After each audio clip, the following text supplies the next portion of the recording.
All right. So no intro today. If you're listening, welcome. This is the Off the Clock podcast, and today we have a special segment.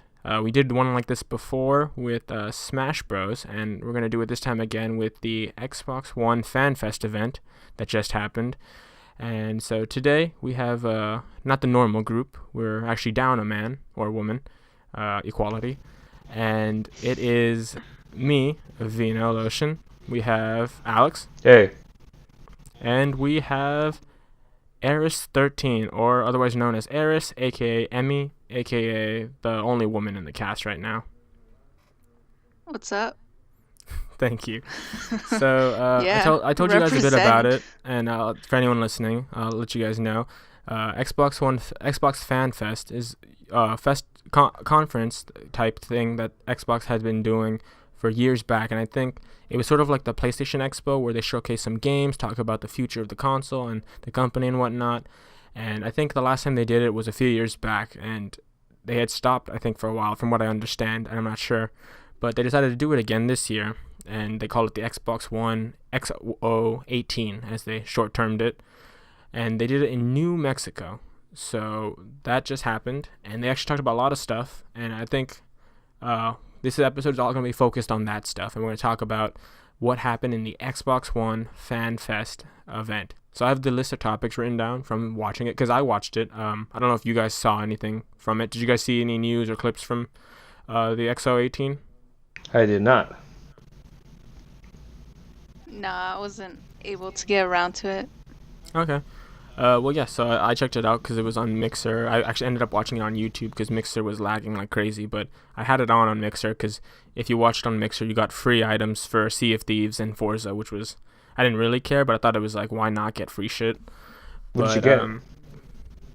Yeah, sorry? What did you get?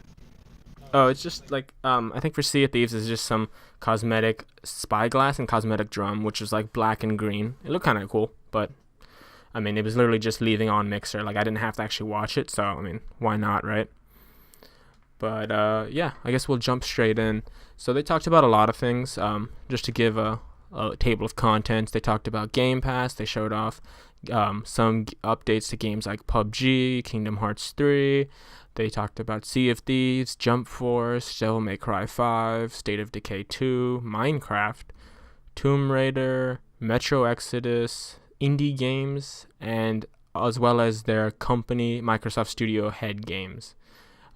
So just to start off, I guess we'll talk about, I think the first thing that they showed off was the first thing to go off on my list is the Kingdom Hearts 3. So you guys haven't seen it, but actually in this Kingdom Hearts 3 they showed a new trailer, and in the trailer we see I think one of everyone's fan favorite worlds, the Thousand Acre Woods. So we finally see that Winnie the Pooh's back, and this time he looks all crazy different because the art style and the way they show off the Thousand Acre Wood is much more modern than I guess previous games. I don't know if you guys have ever seen like Thousand Acre Woods or know about Winnie the Pooh and Kingdom Hearts. I don't think you guys have played any of them, have you? No. No. Okay, yeah. So sadly, this is a topic I think Ashton would have a lot more to add to, but I thought it was really cool. And for anyone listening, I'm just gonna keep it brief on this topic because this is more for Ashton to discuss too. But if you watch the trailer, you'll notice one similar scene where you have the core group plus some of the new nobody friends and a few other key members of the Keyblade wielders, and it looks like this game might be having their own version of the Thousand Heartless Battle. Now, when I saw this, I have to say I was visibly and visually excited because I love the Thousand Heartless Battle, and I think this one's going to try to top that with like a 10,000 Heartless Battle. I don't know. It looks awesome. The trailer was cool. But moving on, so we can move on to more relevant topics. They also talked about Final Fantasy.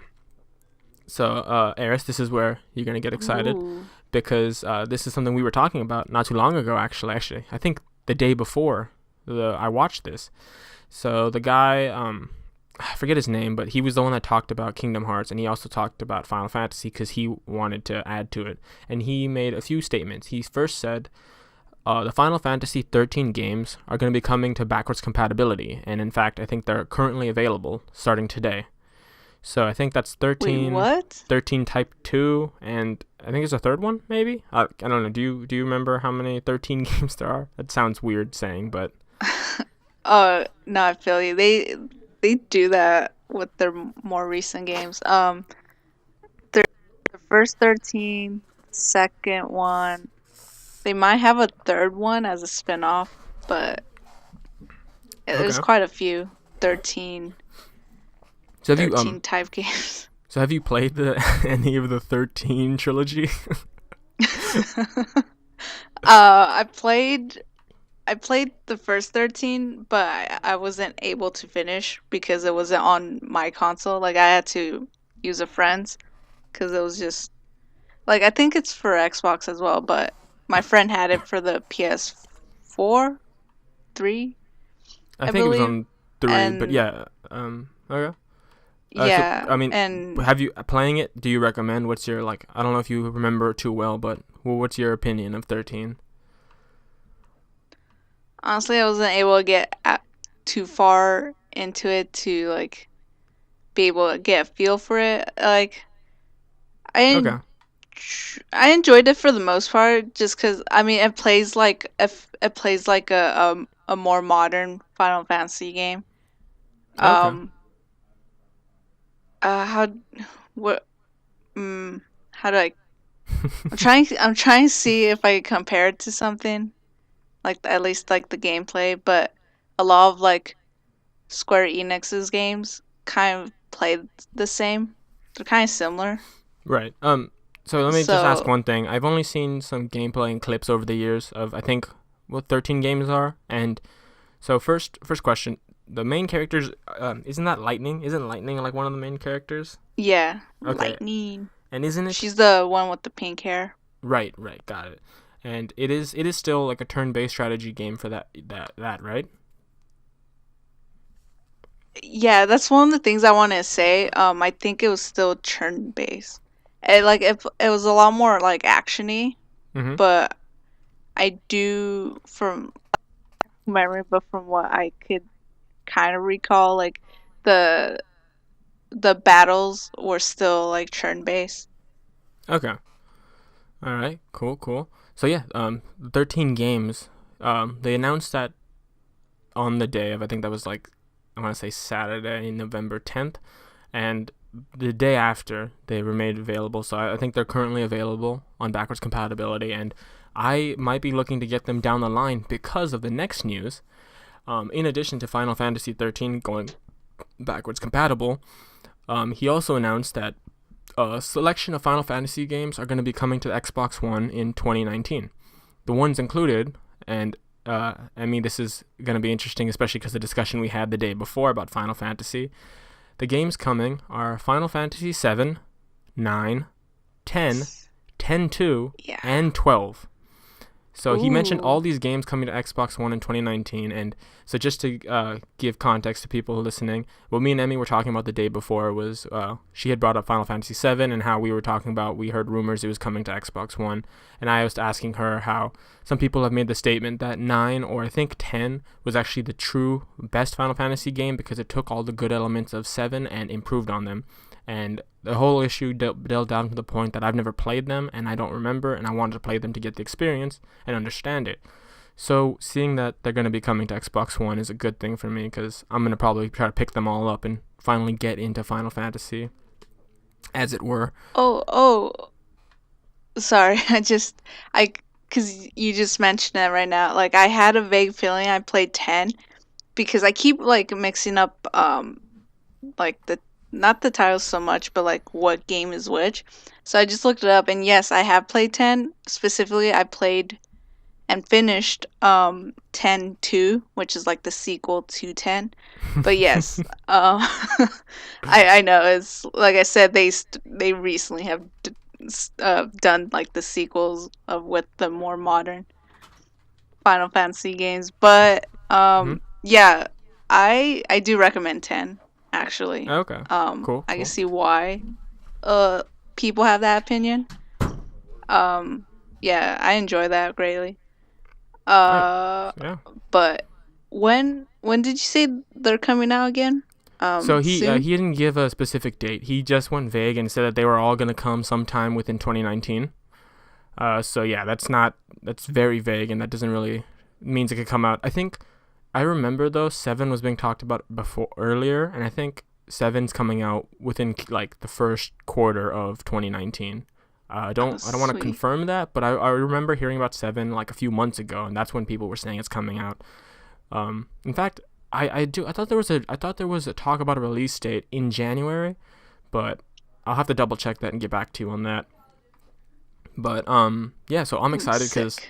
yeah, I'm definitely like I'm gonna plan to get 7, and if I like 7, 9, 10, 10 2, 12, and then 13 games, like I'm gonna get them in order if I end up liking all of them. So I'm looking forward to that.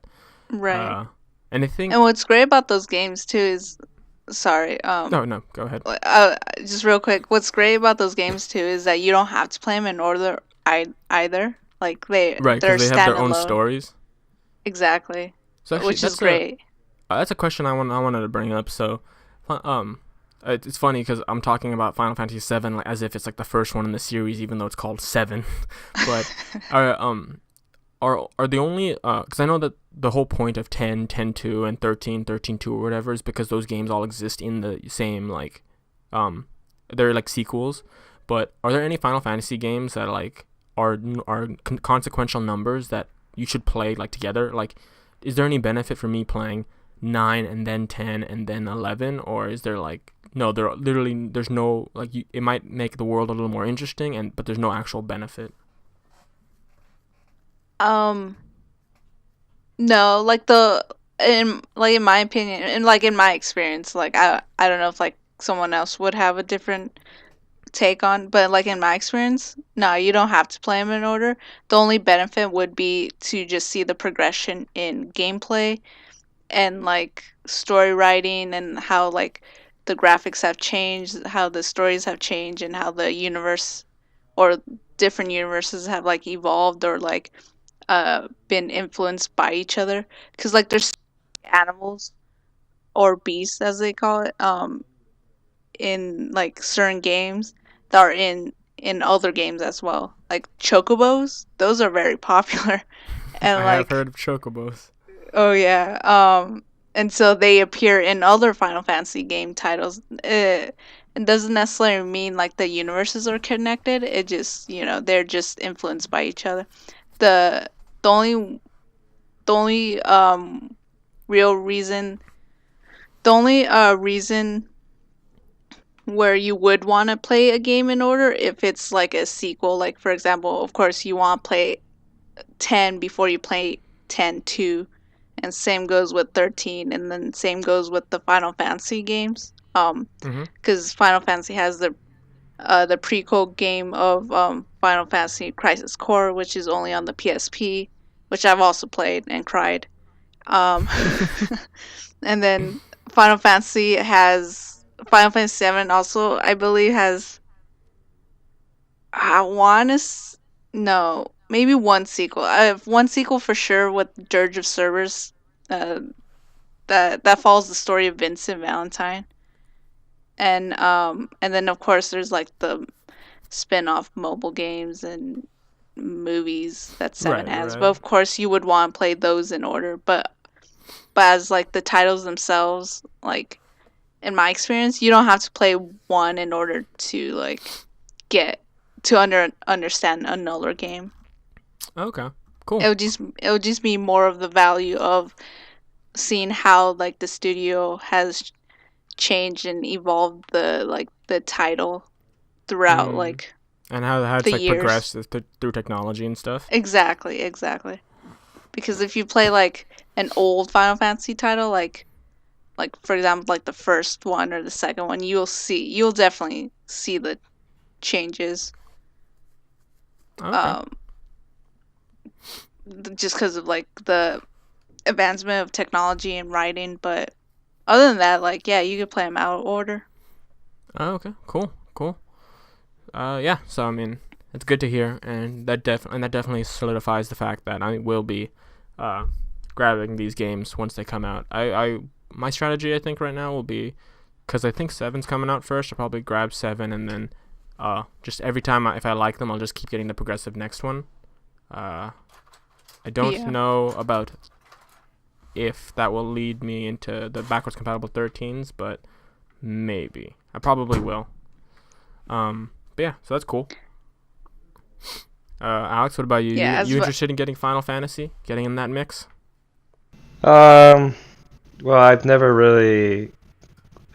played a Final Fantasy game. They do look interesting though, and the only thing I'm probably familiar with is probably the Chocobos. And that's only It's just like damn chocobos. It's just like the They're chows awesome. for Yeah, you can play them exactly. like chows in your in Sonic games. Well, Where you're all crazy about the them. only reason I know about them is because there's a Minecraft mod for them. Oh my Ah. god, And that's funny. it's really cool though because and it kind of I was talking to Ashram the other day, and well, like not the other day, but like way long time ago, and she was showing me how they actually worked in the Final Fantasy games, and I'm like, damn, it's exactly the same way they inputted it into the Minecraft mod, where you have to kind of like breed them to get like the best outcome possible, which is kind of weird. Yeah. But no, I think the one thing that I was mainly fighting Ashram with was that what are the babies are called? See, I think she told me that they were just called Chocobo babies, but I like to call them Chickaboos.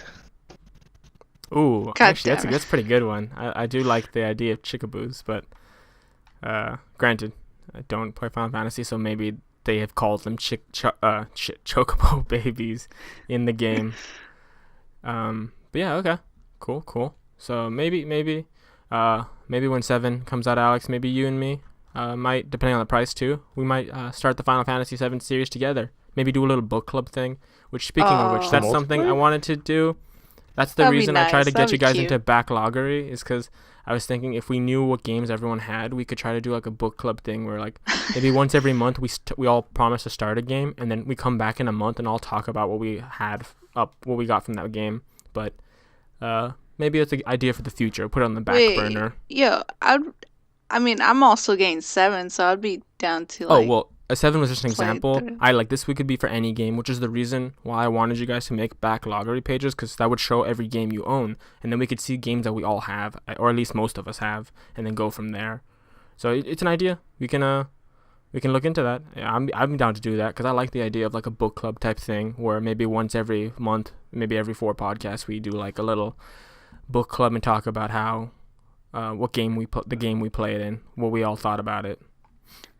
I love how you're really selling backloggery. I really trying to, because it's. They I don't should know, really sponsor this. It's actually one guy. That's the thing. Maybe he is when I was looking sponsored. up. Oh yeah. When I was looking up, I'll keep this short. When I was looking up websites to help me keep track of my video game backlog, there's a few that showed up, but the reason I liked backloggery the most is because it's simple, but also it was run by one dude, and like he was adamant about not making it filled with ads and pay for it. He was just trying to make it to help people, and he seemed like a cool dude, so I was like, I'll go with this one. But that's all. I don't want to spam this Xbox cast up with that and stuff. So yeah, backloggery, check it out. It's a fun place to record all games you own and keep track of your completed games as well as your backlog. But yeah, we'll talk about the book club idea maybe after, if you guys are interested. So moving forward. Oh, sorry. Go ahead. I was just gonna say, back to that whole like baby chocobo thing.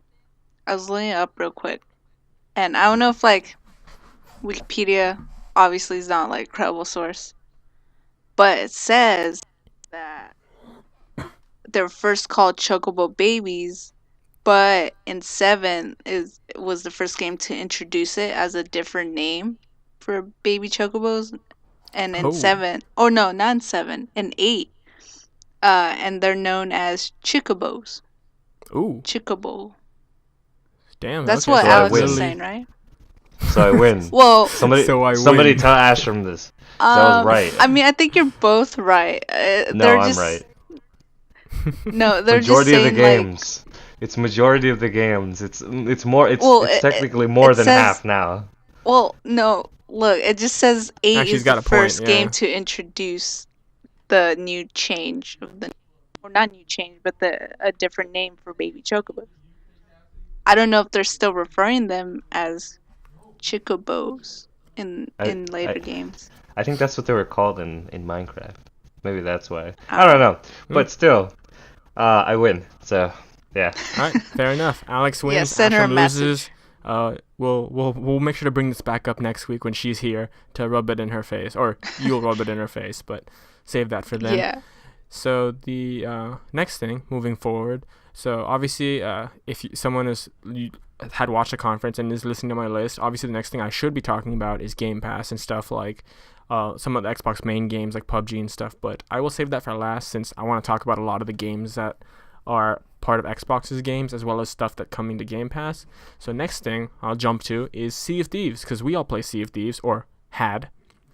But they're adding they talked about Happens. one big thing and spoiled one small thing. So the first big thing is they're adding a new game type. They're calling it the Arena, and it's a multiplayer PvP game type, kind of like their version of a battle royale, where there's a bunch of I think 4 ships set off in like a small island area, and their goal is to get the most treasure and get away. So they showed a trailer off, and it actually looks pretty intense because I think it's their version of like a small scale battle royale because it showed 4 ships being spawned around one big island, and then it was just a whole mess of people just hitting the island trying to pick up and I mean when I mean get the most treasure, I mean there was videos of some of the teams with like ships literally lined with treasure, and they were like fighting to death and shit, and it looked awesome. And I know that we haven't played Sea of Thieves in a while, but I'm just saying it might be something to look at too because that seems kind of fun, and I'd be down to go back to it. Is Yeah. Yeah. I think we were talking about this like a few days ago when we were talking, but like I said, I'm down to play Sea of Thieves again. I kind of got into like the spirit, I suppose, because I saw like a short bit of Pirates of Caribbean, so they Oh got me yeah. into the pirates mood, you know. Yeah. Yeah, because it was the battle scene where like they're like shooting cannons at each other and like everyone's like hopping, like jumping ships and like the ship was flooding and I was like, ooh, like old times when we'd get our asses kicked, but it was all for honor. Yeah. All right. Yeah. I mean, exactly. So yeah, this is definitely when it comes out. They haven't said I think the release date yet. They might be talking about it on the panel that I should be having today, November 11th. But yeah, when that comes out, I'd be down to. And they also teased, and so I know I've been telling you guys sometimes, but Sea of Thieves has been adding a bunch of different like missions and quests and shit to like add to the game, and they've added several since we last stopped playing. But they're also talking about their because I don't know if you guys remember, I told you about the one of them that was like with volcanoes and stuff, and they added that, and that was like apparently pretty cool. I've heard. But they're also teasing a new one that's coming out soon called Shrouded Spoils. Don't know what that entails exactly, if I'm being perfectly honest, but it sounds interesting. And I mean, to be fair, we have a lot of stuff that's been added since we last played, so it'd be cool to maybe jump back in and try to get a handle on all of that. So yeah, Shrouded Spoils coming soon. But yeah, that's all I have for Sea of Thieves. Again, most of these games they didn't have a lot to talk about just because it was pretty brief on things that I think we care about. I don't know. All right, you know what? Question. Out of all the things you've played in Sea of Thieves, what is something you wish they would add? Hmm.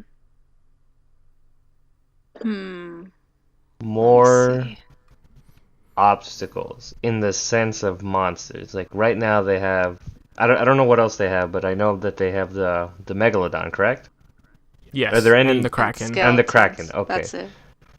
Uh preferably more. Oh, Well, I guess they have sorry, sharks and all the time. they also have the ghost ships now. Ghost ships? That was added like right when we stopped playing. That was like the added. The ghost ships are like okay. You guys have seen Pirates of the Caribbean, right? Yeah. Have you seen Pirates of the Caribbean too? Yes. Okay. Remember the scene when you first see Davy Jones and his ship just jumps out of the water and just starts attacking people? Oh, yeah. Yeah, the ghost ships do that. They literally you'll be sailing and they'll just 3 of them will just jump out of the water and attack you, and you can fight them to get their treasure and shit. Oh, But nice. other than that, those are the major obstacles I think. I kind of, I don't know. I know it's missing something. I think I get like the whole point of Sea of Thieves is to be a pirate and like to be out in the ocean and stuff, but I kind of wish like the islands were a little bit bigger Oh, like they had and more like stuff to more, do. yeah, like a little bit more stuff to do than Okay, yeah, just that's like fair. getting the loot and then putting it on your ship and then like going to like an outpost and then Oh, in definitely, between yeah. like getting attacked or like invading stuff, like you invading you've rocks. basically described 99% of what can be done in Sea of Thieves in like a Exactly. sentence. Yeah, honestly, like that game, I feel like it's a good thing you guys end up getting Game Pass because after that one day I played it by myself, like there was no chance I'd be playing it much longer if like no one else was playing it because like, all right, yeah, it's just like the Resident Evil 6 thing, Emmy, where it was like Resident Evil 6 isn't that fun of a game, but we had a lot of fun because we were just messing around in it when we were playing together. And I think Sea of Thieves is kind of like that, but more extreme. Where like, I feel like it wouldn't be. There's not much fun in it, just if it wasn't without the multiplayer aspect. uh yeah, I definitely like it's fun multiplayer, like mess around and like make jokes and stuff. Like, man, that telescope joke really got to us. But It's a good one. It's It's amazing. a yeah, it very good was a one. really yeah, it was. They should do more of those. But as a single player type of game, nah. No, like I get like it's mostly catering towards multiplayer, but yeah, other than that, like there's not much fun if you don't have buddies. Definitely, definitely. So yeah, that's all. That's the only thing I really want to talk about Sea of Thieves, and that was pretty quick. But the next thing is gonna be much quicker. They showed off Jump Force. So if you guys don't know, Jump Force is the Smash Bro of anime, as it technically can be considered. That Bandai Namco, sorry, is making. And in the trailers, they show off characters from Bleach, Naruto, Dragon Ball Z, One Piece, and Hunter x Hunter, Yu Yu Hakusho, I believe, just to name a few. And they went to show off some in-game footage during the event. And the first thing I want to say is that they showed off, for the footage, they showed off Goku versus Frieza, Goku using his Super Saiyan God Super Saiyan form, and Frieza using his Golden Frieza form. And like that's all neat. But there's only one thing I wrote down to talk about Jump Force, and that's because they're in New Mexico. Obviously, companies wanted to send their closest, I guess, employee advocate. So Bandai Namco sent their Latin American community representative. Okay, so he was the one that was being interviewed, and when they talked to him, they said, "Oh yeah, tell him more about Jump Force," and he says, "Yeah, Bandai Namco," and he has an accent, of course. Not that it's a bad thing, of course. Tolerance and love and whatever. But he went to say that Jump Force has a bunch of different characters, and they have a bunch of big IP animes that they're drawing characters from. So he named a few. And, he said the big ones because we've seen characters from Dragon Ball Z, Yu-Gi-Oh, Hunter x Hunter, and he said these names too. But he didn't say Yu-Gi-Oh. Now, I don't know if this is something that exists in all Latin American countries. If you guys happen to have any information on this, please let me know. But can you guys take a guess on what he calls Yu-Gi-Oh? I Um, I, I no, I do not. no. Okay, well, he said, and if I remember right, he said, yeah, we have a bunch of big name IPs like Dragon Ball Z, One Piece, Yu-Gi-Oh. And he said Yu-Gi-Oh. It's dumb, but I started losing it because all I could think about was that picture with Yugi going like, it's time to duel, but you just replace it with Mort from Family Guy, or like the guy that, I don't know what his name is, but the one that has like, the one whose son has the thing from Meg. Oh, Mort, I think so. the dad. Yeah, yeah. And I just, the way he said it, like I'm pretty sure that's probably how they say it, but it was so funny. But yeah, so that's all I wanted to talk about Jump Force. Real short stuff. The next thing is State of Decay 2.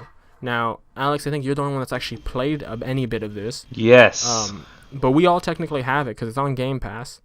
And they talked about how they like the community and they've added a lot of changes and stuff to what they've been doing since the game came out and how many players are playing it and stuff. And that's all cool. And they showed off like some multiplayer footage and stuff. But what they really talked about was the DLC coming, which is Oh, Zed no. Hunter. Oh no. Yes, Zed Hunter DLC coming free on November 16th. I don't want to So play that before I again. get into the DLC, Alex, why don't you talk about your State of Decay 2 experience? All right, get your shit fixed. Like, there's way too many bugs in that game from the time that I played it. I even read an article on Game Informer that basically called them out that usually when you make a sequel, you usually fix the bugs from the first game. They were calling them out on that. I'm not hating on the game itself because the gameplay is pretty cool. It's pretty hard. It's interesting and it gives a lot of what's it called? There's a lot of missions.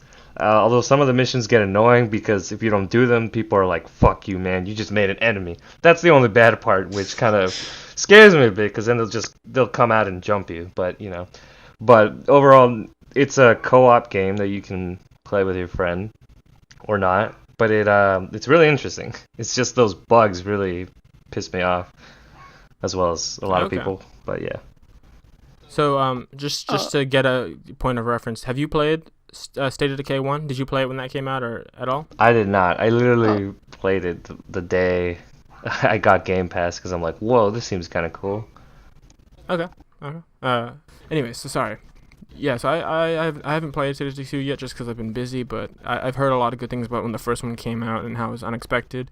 And yeah, I heard a lot about State of Decay 2 from you about how it was, underwhelming in its performance, to say the least. It's the problem is that a lot of the bugs cause the game to like not work, so you have to close the game and then reopen it. But the problem there is that it doesn't constantly save as much as you think, so you'd have to like start over from like I think it saves every day. I think that's how it is in the game.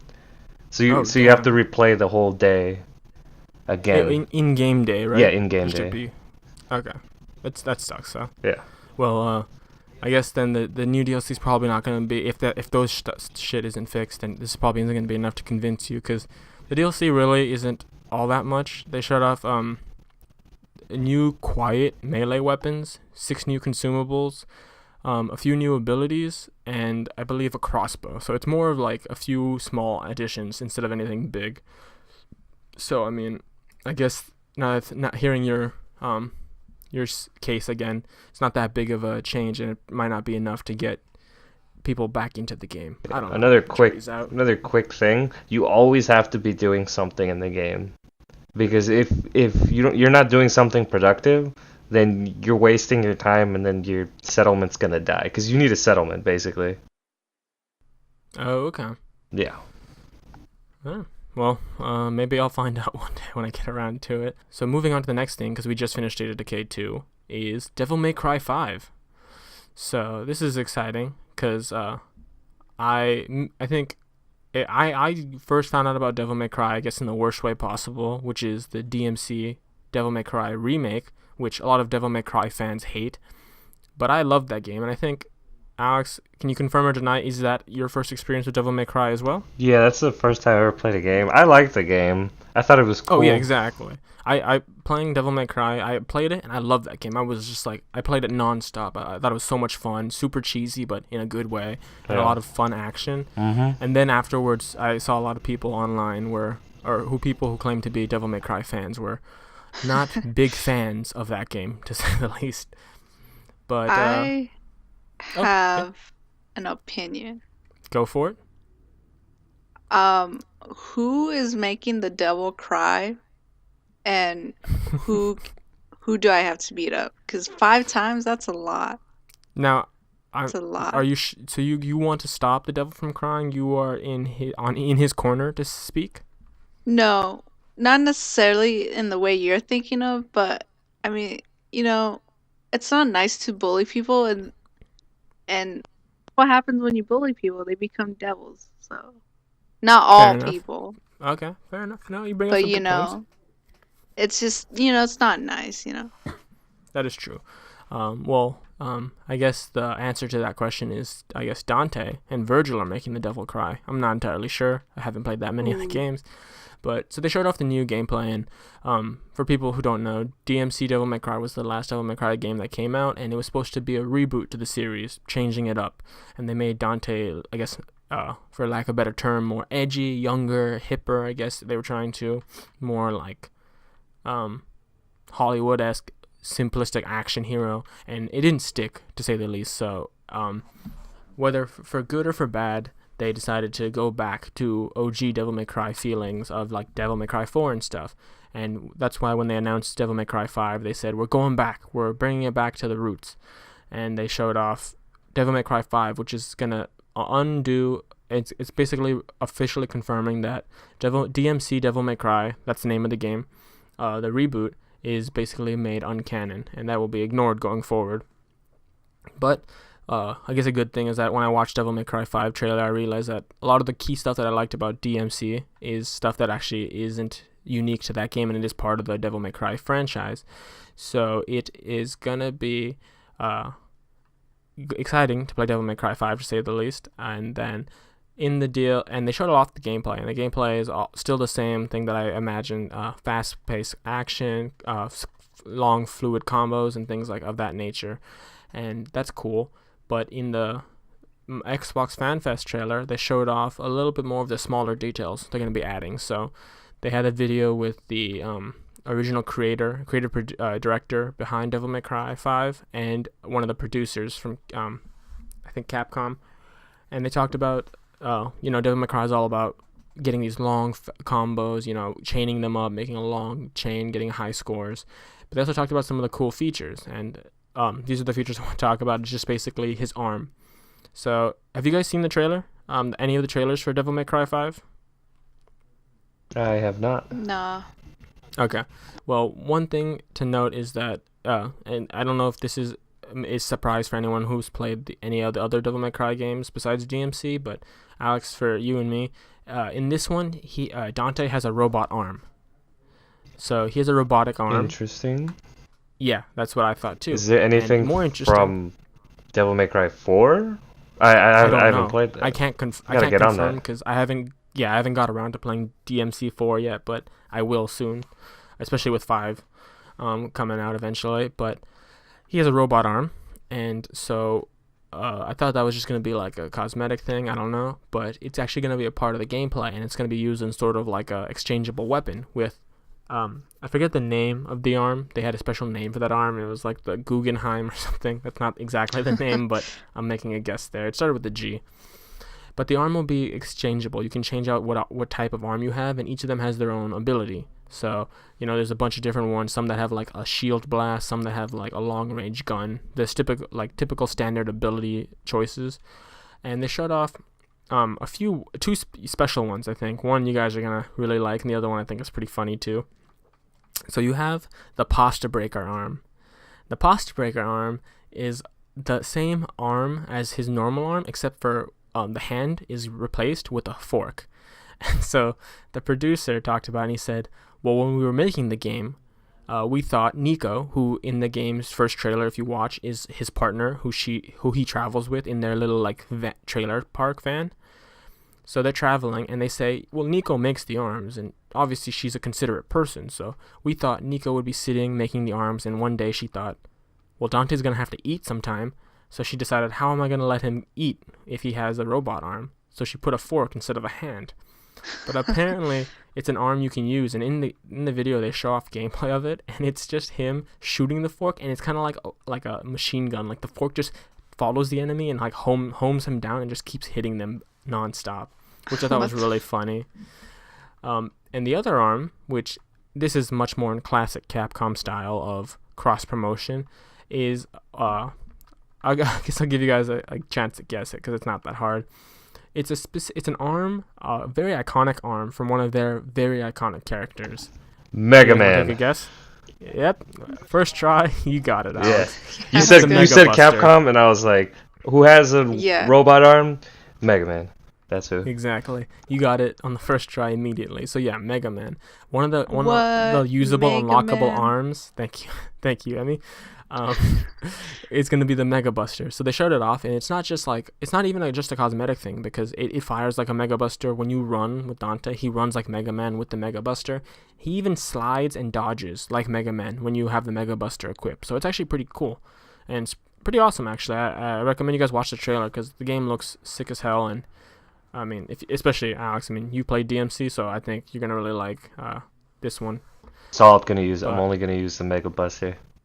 I mean, I imagine it's probably gonna be No. a decent unlockable. Like you have to do a pretty good amount of stuff before you get it. I think you should just add all the power-ups in Mega Man as well. It's just like, use Flame Man's, get like Guts Man's, just all the arm power-ups. That then you Just have a all in game. one. You know what? Just make another Mega Man game. Mega Man Shit. 11 was good. Let's go for Mega Man 12. Why not? You know what?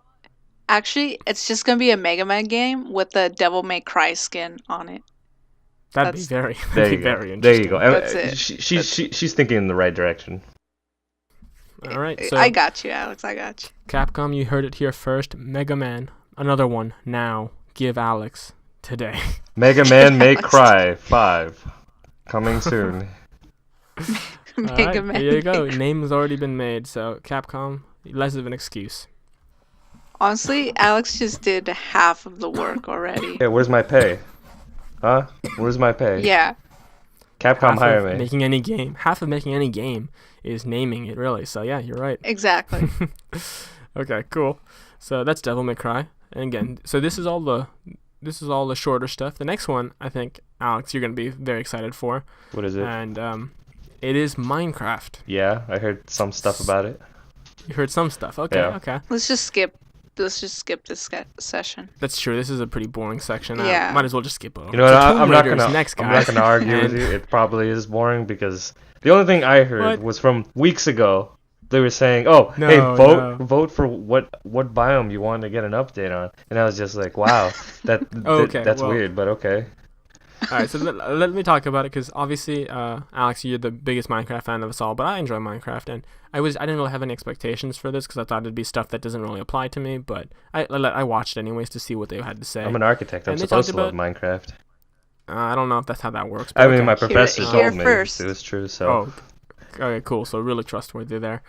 But they talked about two things mainly, two big things. Only two things I really drew from it that's worth discussing is so they brought out the head of the Microsoft's head of Minecraft, I guess they call it, as well as two people behind the whole add-on section. So you guys are familiar with how they have the Xbox marketplace for Minecraft, and you can buy add-ons and different things like that. Yes. yeah, sucks, but whatever. I Okay. can get all that So, for free on PC version or Java version, fair but any Microsoft version or PlayStation version, I gotta pay for it, which is bullshit. No offense, but that's how Microsoft makes their money. Scamming people, but whatever. That is true. That is right. Fair enough. Strong opinions, but you're probably all right. Capitalism. It's a good thing you said that because you're gonna really not like two topics I picked out then.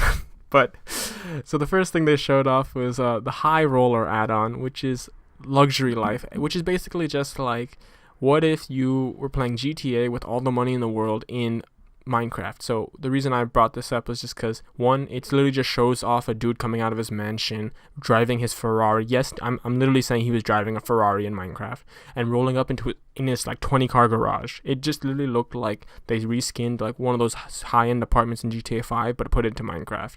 And I thought that was kind of funny. And it was a bunch of different things. Like he had like mansions made of gold and shit like that. I don't know how that implemented in the game because I haven't actually used any of the add-ons, but that was really funny. Alex, any comment on the High Roller add-on? I mean, again, it's a waste of your money because you can get it for free on Java, but well, I'm really concerned if you're saying they reskinned everything. What the hell is the Ferrari? Is the Ferrari a horse? Am I gonna see fields of Ferraris? Because I have no idea. I mean, a Ferrari I is don't a know. horse, isn't it? Ferrari is a horse. When I yeah. say reskinned, I'm saying that's what it felt like. I don't know how it actually is implemented, to be fair. It could be like skins, like how some they have like free skins already implemented in like Microsoft versions of Minecraft. That is true. That is true. I think it's best if you probably check the video because I feel like if you watch it, you'll be able to tell really quickly what it is. Or I'm gonna be disgusted by looking at the video. I don't know if I want to watch it now. I mean, it already sounds like you're gonna be disgusted watching any video with Microsoft and Minecraft tied in together, but that's another story. I blame So- Notch. Well, I guess technically it is partially his fault Yes, since he sold the company. Exactly. But so one small detail in between, they also mentioned, I thought this was interesting. They mentioned that 91 million people are playing Minecraft monthly. I just thought that was Wow. crazy to think about because like just think about that number, playing monthly. You know they use Minecraft for education, right? In other countries. Yeah, I know, but that's still a crazy number. I mean, obviously there's ways that's like a way they pad stats, but that's still like a lot of that's crazy to think about that like 91 million people playing Minecraft. That's insane. It's about to be 92. I know that's not how numbers work, but just to keep it simple, it's about to be 92 once I buy it. That's true. That is true. It'll go up one whole million when And then you I start playing. could bomb Sunnyvale. That is true. You could do that. No, That's a possibility. Watch out, it's Alex. doing so well. I started on the neighborhoods and everything. Well, you want me to play it? This is what you're gonna get. I mean, you live actually- you live outside the wall, so whatever. I do. He's do. calling you a 'Cause bumpkin. No, it's because you put up the borders. Take it down. Take them all down. Well, actually, it's funny that you mentioned you eventually getting into it, Emmy, because I think this next thing might be something that you enjoy slightly. So the big thing I think they spent the most time on in the Minecraft section was this big DLC rollout, and they were saying it's the cutest DLC they've ever added, and how people have been asking for it. And I assume it's going to be a free add-on to the standard Minecraft game. But they talked about the new DLC they're going to be adding and how it's highly requested and it's the cutest and funniest DLC they've ever added and whatnot. And I assume it's going to be free to the Xbox version, so it'll be something we can all play. But what it is, and they showed off, and to tease this, they showed off a video.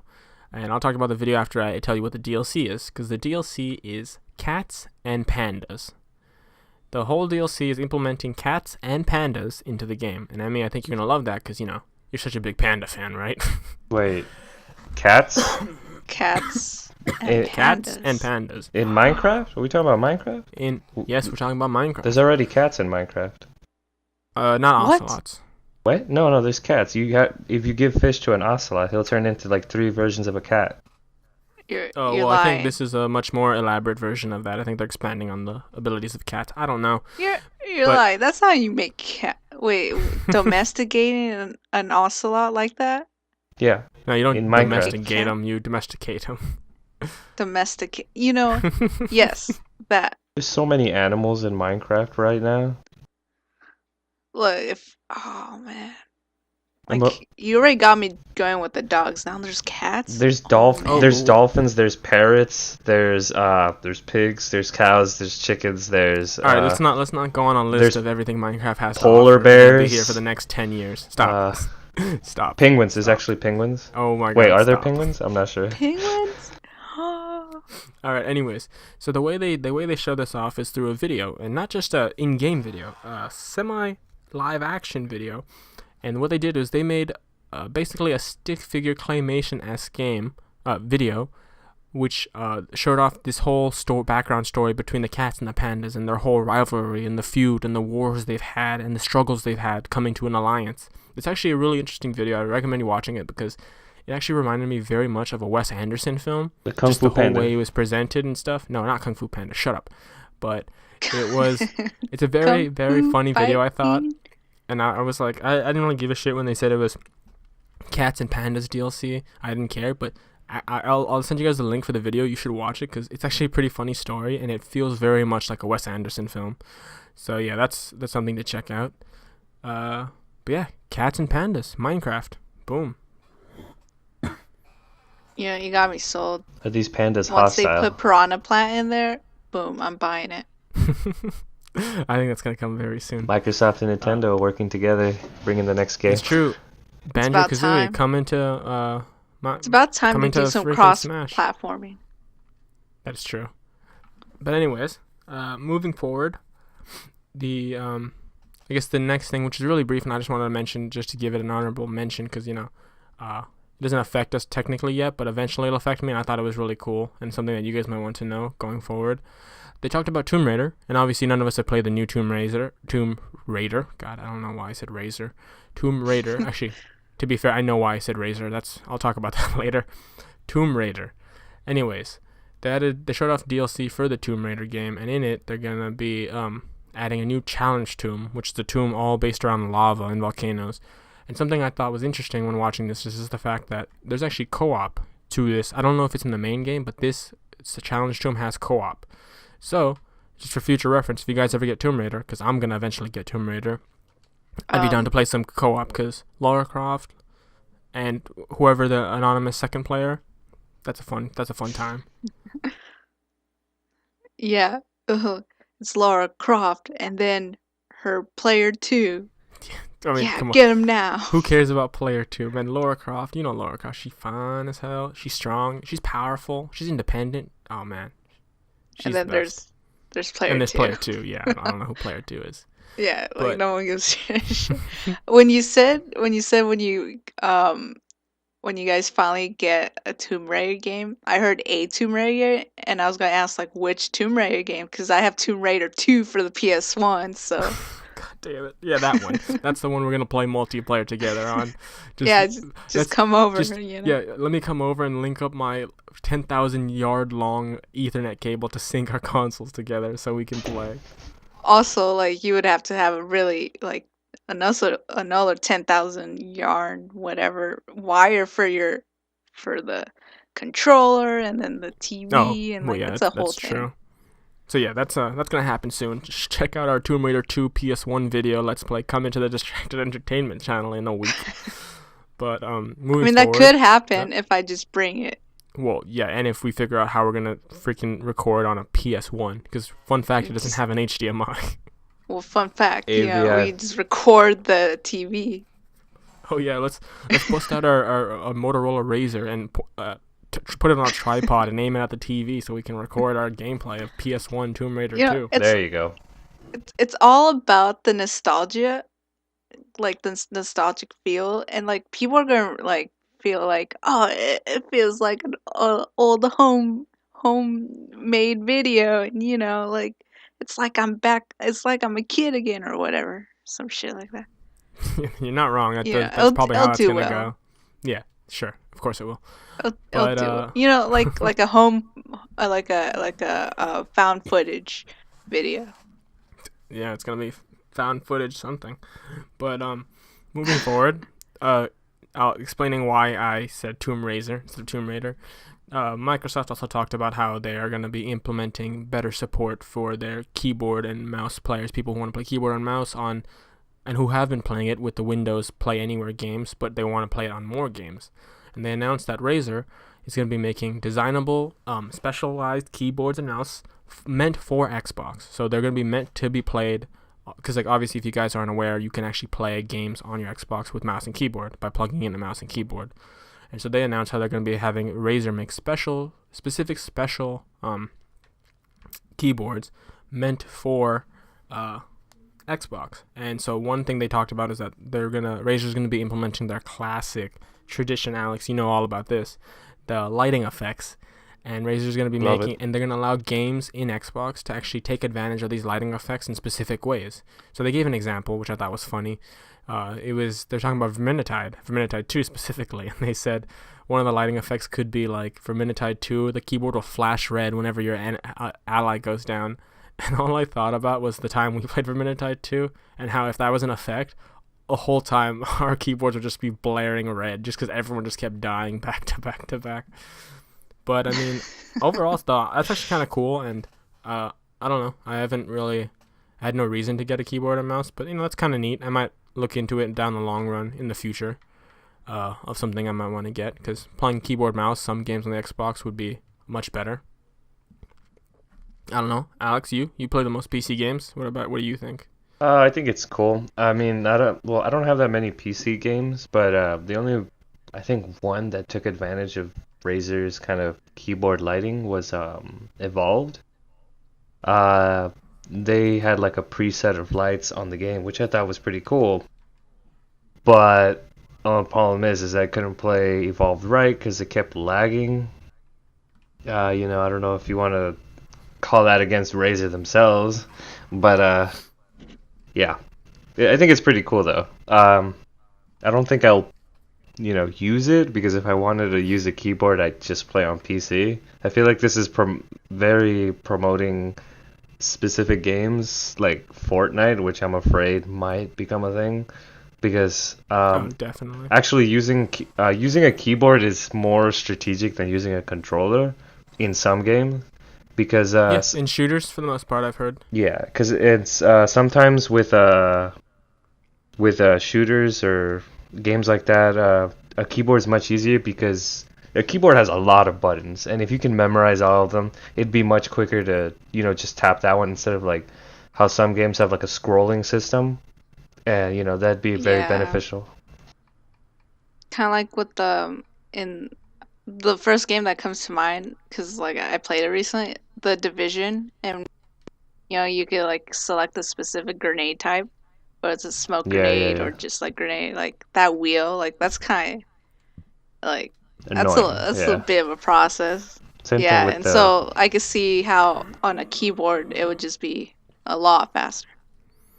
It's actually it's a good thing that you brought up, Alex, that you're concerned with Fortnite too, because Fortnite actually had this very small section where they talked about keyboard and mouse players on the Xbox, and what they said was that they're going to be implementing some kind of matchmaking service where it'll separate people who have members in their group or who are playing on keyboard and mouse, so that they'll be also matched up with people in the same boat who have members of their group or are playing themselves on keyboard and mouse. So I think that's supposed to be a better way to keep away the advantages of using a keyboard over a controller. Unless you're in a group with someone who's playing with the keyboard, then you have to play with the keyboard players. Oh, that's So, good to yeah. hear, I guess. Yeah, so I think it seems like it is something they're trying to make. Xbox is determined on the keyboard thing, so the games are taking what they have to steps to avoid that issue of keyboard advantage over controller. But yeah, I was just gonna say, first, is there like any concept art or any images of the keyboard? Because I'm just trying to picture of like a special made keyboard and mouse for I like mean, the no, Xbox. And there then hasn't. They had a clip where they showed the CEO of Razer talking about how they're gonna like build it from the ground up and how they want to design it for the gamer in mind and shit, like all generic right, marketing crap.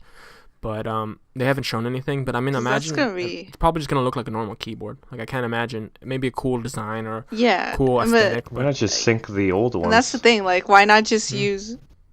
Yeah, like why not just use like that's why I asked because like if they're making a special keyboard, then it's going to look a little bit different And I or feel. a mean, little bit they're more probably gonna different than they're a probably regular gonna have keyboard. like they're probably gonna sell people on the benefit of like it'll have a few buttons that aren't typically on computers to make the use in Xbox even more like seamless. Like maybe it'll have an Xbox button and a start button so Uh, you can actually control the Xbox with the keyboard too. Whereas like with the current keyboard it's not naturally built in, or they're probably gonna just implement features to make sure you can like you don't have to actually ever use a controller. Like you can only use the keyboard if you wanted to and stuff like that. Maybe, I Let's don't know. let's divert from the keyboard and focus on other ways to control games. Like let's say maybe a Dance Dance Revolution mat or something. Yeah. There's that dude on. There's always that dude on Twitch who you can just watch, and all he does is plays different games. I think mainly Dark Souls, just with different controllers. And it started off with like a DDR pad, but last I saw, oh, he was playing Dark Souls with like 2 teacups filled with tea or something. that The reminds me. hell? Like, I don't know if you've seen it, Amin, or you introduced me to it. I think Nick is the one who told me about it. It was like they're playing Doom, not Doom. Yeah, they're playing Doom on like a Ferrari or like with like a toaster or something. Yeah, Like yeah. There's the they dude who had program it. it on his like dashboard of his sports car, and there's also a dude who put it on his electric toaster, which was Yeah, neat. so I I'll, mean, why I'll, not just use those things at this point? Oh no, definitely. There's some crazy ones because, like I said, that guy that I was talking about on Twitch, I'm pretty sure I saw videos where he played Overwatch as Winston with a literal banana. He played, I think Oh he shit! played Dark Souls with a bunch of cookies. I want to say, like he literally plays them with things that aren't even electronic, and it's actually pretty interesting. Wait, how does he do that?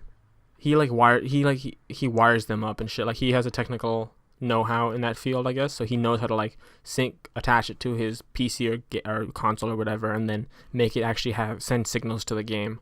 Oh It's shit! pretty insane. I think he even played Brigitte in Overwatch with a toy sword and toy shield, if I That's remember right. awesome. But that's I have to find it. I'll send it to you guys if I do find it. But moving forward, the next thing they showed off Metro Exodus. So Metro Exodus is the third game coming in the Metro series. And before I give my spiel, have you guys played any of the Metro games? I have. I've played a lot. So okay. Bit. Oh, sorry, Emmy, you? Yeah, a bit, but like that was years ago. Okay, so I guess Alex, which Metro game? More the newer generation where it's first person. I have not played the old school scroller one, but I have seen a lot of gameplay. I don't know. I haven't seen what you're talking about. So, do you know if it's a scroller or if it's a first person? Oh no, this is a sequel to the first person franchise. Okay. Last Light. And I think the other one is called Metro Exodus. Those games. This is the third game in that franchise. It's a first-person shooter. Okay, that's nice then. I'm definitely gonna consider buying that. I gotta see how it looks like. But yeah, I think they were pretty badass. The first-person ones, at least. Oh yeah. So I guess to say my part. I mean, yeah, I actually got both of the two first-person ones. A year ago on a bundled deal, and I played both of them and I finished them, and those were fun and those were really interesting. At the time I played them, they were a bit outdated with the graphics being a bit lackluster and stuff, but nothing too crazy. So I knew what going in because it's still pretty fresh in my head, and I knew going in I had heard about the new Metro, I forget what it's called, but it was pretty interesting. But the trailer they showed off in this one is actually really. I'm surprised they didn't show this. I'm surprised it took this long. But this new trailer really, I guess, sold me because I hadn't really noticed from the other trailers how beautiful the game looks and how different it is now. Because like, obviously, a big part of Metro is like the monsters and stuff, and it has a kind of a scary vibe to it. But in the new one, like the monsters, and I don't know if it's a combination of the change in design or the fact that they have better graphics, but the monsters look terrifying. Like I was actually watching some of the game footage and I was like, Jesus Christ, like this is gonna be terrifying in game when like you're walking down a subway and the monster just jumps out of the corner. So I'm looking forward to that. That's actually gonna be pretty fun. Is it like the same concept where it's kind of like a dungeon kind of feel? Yeah. I mean, it I don't know how well you remember Last Light or the other one, but it feels very similar to those. Okay, because I think the story is a direct continuation of the last one. Okay, I don't remember what the last one was. I think the last one that I had was Metroid Prime 3 Corruption. Wait. Metroid? You're talking about Metroid, aren't you? No, not Samus. What? Metroid is Samus. Yeah, that's the game. I'm not talking about Samus. Who Yeah, I thought talking you were about? talking about Metroid. Why would a Nintendo property be at an Xbox conference? You said Metroid, didn't you? Metro. Oh, Metro. Metro. The shooter, the God Russian survival damn. horror video game based Well- off the novel, Well, this best-selling international. this whole topic's just yeah. God damn it! Even Eris thought that. Okay. Oh my god! It sounded like you said Metroid. Metroid. What? Because you Why said the would- monsters were scary, and I'm thinking about like, Yes, Metroid had scary 'Cause monsters. Metro is a survival horror video game, and also not a didn't know that. Nintendo property. Why would a Nintendo property be at an Xbox conference? Man, I don't know. That's why I was a little confused about the whole like the horror aspect of No Samus. one thought to ask why a Nintendo prop. You think you know how many people would be fucking confused if Master Chief showed up at a Nintendo Direct? That'd be hilarious. I mean, I wouldn't be that weirded out. I mean, everyone. Well, then likes you're Master crazy. Chief. Yeah, but no one's gonna be like, "Oh, that makes Yeah, sense." people thought that Master Chief's. Steve from Like, Minecraft punching- was gonna be in the Nintendo Ultimate Smash Brothers Well, Ultimate. because everyone thinks everyone's gonna be in the Ultimate Smash. Yeah. That makes sense though. But you're the one who Yeah, told but me this is- about a leak about but no it, so one's- technically no you one's- thought no about one's it gonna- too. No one's gonna. That's because that's a rumor, and that makes sense. No one's gonna be like watching Nintendo Direct and see, Shigeru Miyamoto come up and say, "Hey guys, I want to show off our new game, Halo fucking 7," and everyone's gonna be like, "Yeah, that makes sense." No, they're gonna be like, "The fuck is going on? What kind of stupid logic is that?" Okay, Metro, because you guys clearly don't know the game. No, I don't. Metro Nah. is a game based off what they claim. I don't know how accurate it is, but one of the best international selling novels by Dmitry Glukhovsky, and it is set in the ruins of Moscow following a nuclear war, where survivors are forced to live in underground metro tunnels. So you play as this guy Artyom, and the whole thing is about this apocalyptic situation where you live in Russia that has been nuked, and it's very fucked up, and there's monsters that have formed from the nukeness, and these aliens that are like this weird element to it. And so they've had 2 games. These goddamn sons of bitches. 2 games. Metro freaking 2033 and Metro Last Light. Okay, and the new one, I believe, is being called Metro Exodus. Yes, okay. So, in those games, you play as Artyom, and you go around this Russia, who, like, the civilization is everyone's living in these mini cities they created underground in railway tunnels and stuff, and there's a whole fighting the monsters. And in the new game, because there's monsters in it, and the game is a survival horror video game, the monsters look really scary, because they're really, like, really fucking, like, they look well defined, but it's also just the design's really scary. Alex, I recommend you checking it out because I think you might like it, and Emmy, I think you should also check it out because I know you're keen on survival horror video games. Plus, I think you're gonna like the story, but it is actually really cool, and it is an FPS. Not a Nintendo property. And wait, the new game looks pretty awesome. What? So it's not Metroid. No, it is not. Okay, let's just future reference. If ever there's a conversation about Metroid, I'm gonna be naming Samus. Okay, I am gonna mention Samus. I'm gonna be talking about Samus. I have. If I don't say Samus, I am never talking about Metroid. You just Metroid. Did, but yeah, I said Samus like 7 times. Yeah, exactly. So, open your ears, shitty. So is it Metroid? No, it's not Metroid. Go fuck yourself. And okay. So, God damn it! I can't believe you guys just. Never mind. It's fine. It's a mistake. It happens. It's moving forward.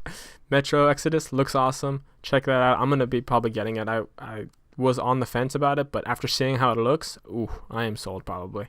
And they showed off the special edition, which comes in like this cool, nuclear explosion barrel. It kind of looks like similar to the special edition for the Breaking Bad box set, but we won't mention that, I guess. And so the next thing going forward, and this is something that probably affects you guys in no way, shape, or form, is one trailer that they showed off a lot in between the switches of the interviews during the Xbox Fanfest was NBA Playgrounds 2. Now, if you guys aren't familiar, NBA Playgrounds 2 is the sequel, obviously with the name 2 in it, of NBA Playgrounds, which was like a remaking and reimagining of the old arcade classic NBA Jam, which was an over-the-top basketball 2v2 game. And those games are always fun, and they're super arcadey, super over-the-top, and super corny. And they decided to remake it with a different art style and a different vibe with NBA Playgrounds that didn't do so hot. And now they're doing NBA Playgrounds 2. And I'm just saying, because I played it because it was on Game Pass, and it was fun. And I was a fan of NBA Jam, and I used to play that a lot. I'm kind of excited for this game. I'm not going to be paying a lot just because it's not a game that I need to get. I usually can wait till I get it for free, but I'm excited to get it. And also, something that was cool was that the trailer would show off real in-game footage, but then change one or two of the characters to their NBA Playgrounds versions, which are funny because they look very cartoony and have huge fat heads. So that's awesome. It's a cool, funny trailer. Check it out. It's pretty short. I'll put that in the link up. And then after that, they mainly focused on their indie games. So they talked about all the indie games they've had in the past that were very successful, and they were talking about a few big ones coming soon. And the first one, Emmy, is one that we were talking about because we're excited for. It was After Party. So, ooh, yeah. Yeah, I'm really excited about After Party.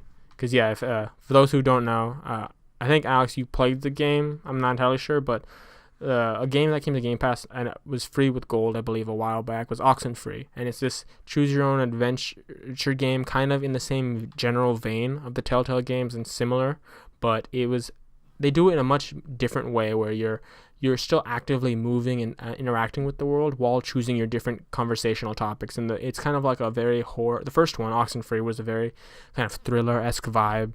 And it was really fun, actually. I enjoyed it a lot. I remember I played it first, and I was just like I played it, and I really enjoyed it because I'm not against choose your own adventure games, and sometimes I like them when the story or the characters are interesting. I told Emmy to play it, and I think I'll let you say your piece, but she came back and I thought she loved it too. Yes, Um, yeah, I played it, and then I really enjoyed like the story and like the whole sci-fi aspect, and there's just like I like the little like exploring like there's the story is a lot more in depth if you explore like the whole island and everything, and like you just uncover a lot more secrets and stuff, and like I enjoy like the quick pace like choices that you have to make, because I read that they want to make um your decisions on like the dialogue feel a little bit more natural, so that's why they have like a timer of how fast you could click your choice, because like in a real life situation you're not going to have like 5 minutes to decide what you want to talk. Sometimes like the dialogue is just like really fast paced in like in a natural like conversation.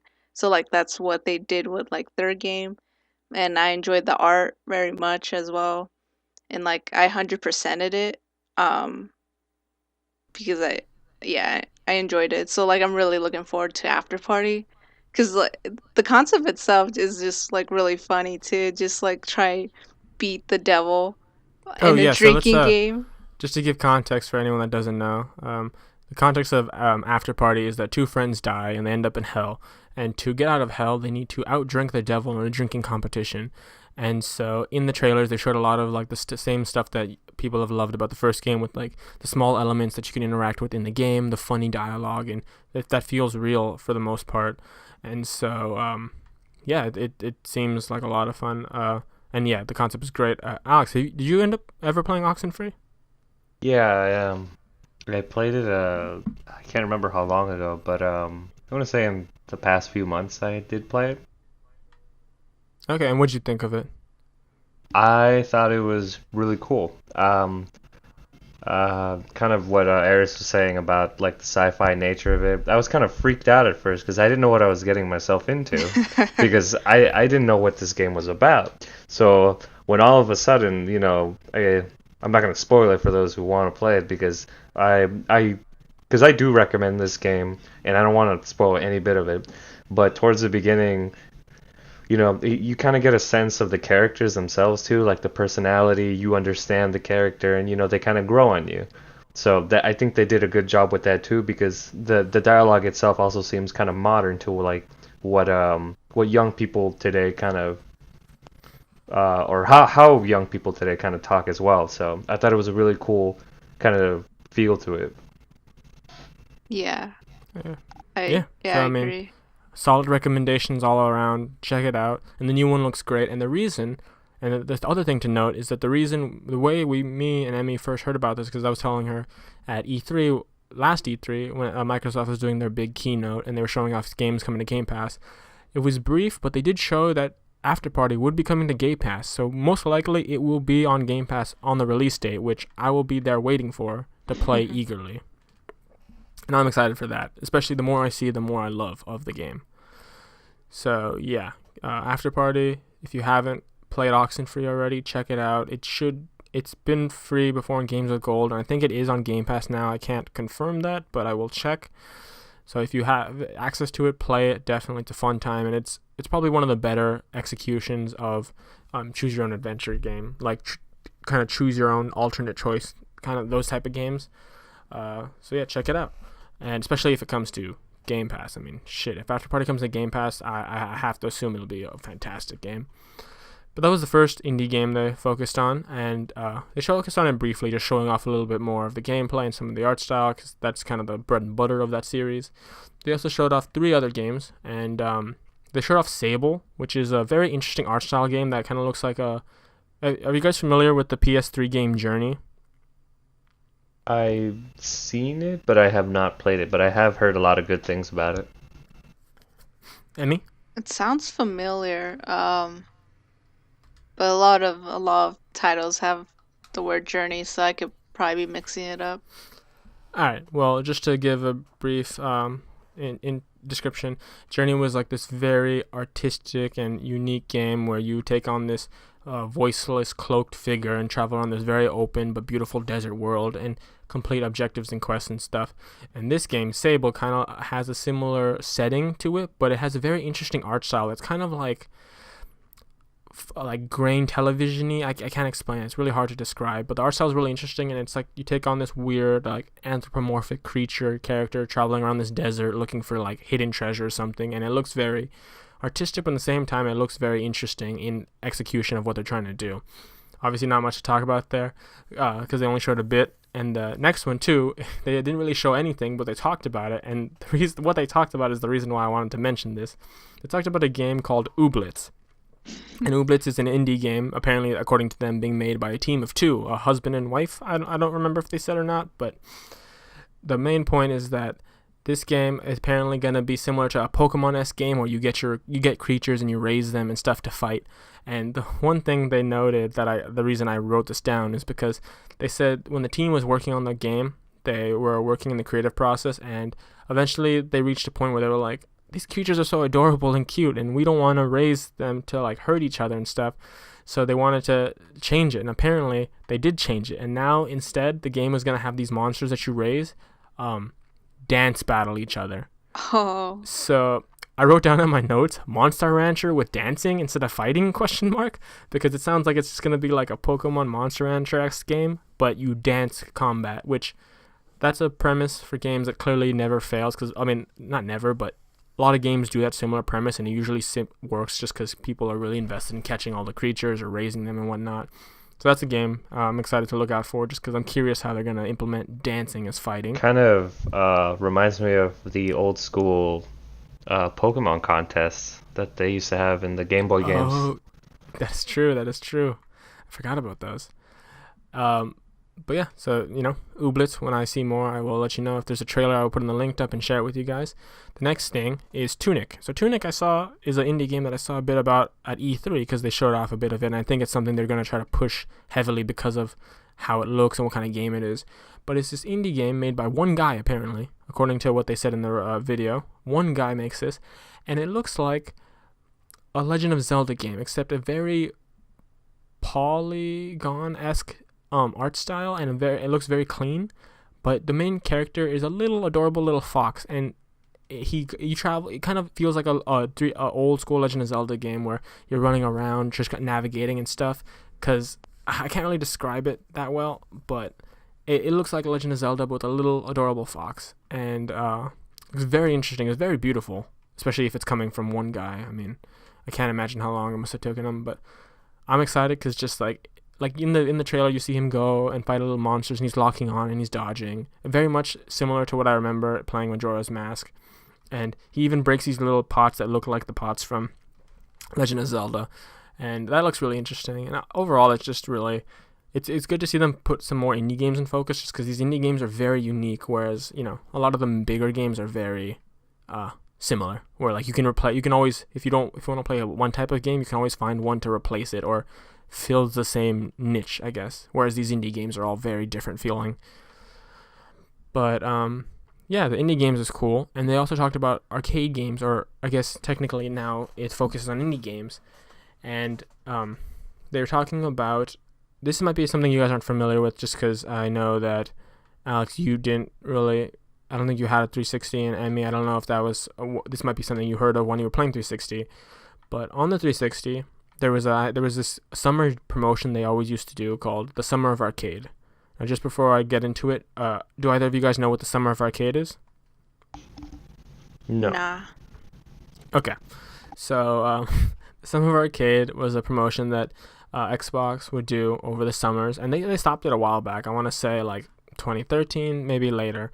But the idea was that they would have a summer of I believe 5 arcade games, or 4 arcade games that they wanted to highlight in their arcade that's coming that summer. And so the idea was that if you participated in the Summer of Arcade, if you bought all 4 of the arcade games as part of Summer Arcade promotion, you get a fifth game for free or some other kind of reward or prize or something. And it was a good way to showcase these, usually relatively decently priced arcade games that they thought had promise, while also giving people a reason to get all of them. Like, the idea was that you have to get all of them as part of the promotion to get that final reward.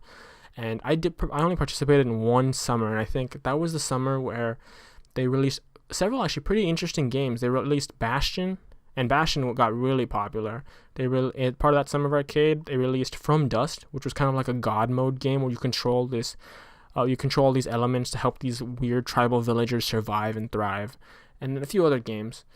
But the reason I bring that up is because they said that this holiday season, they're going to be bringing back that concept in the form of Winter of Arcade.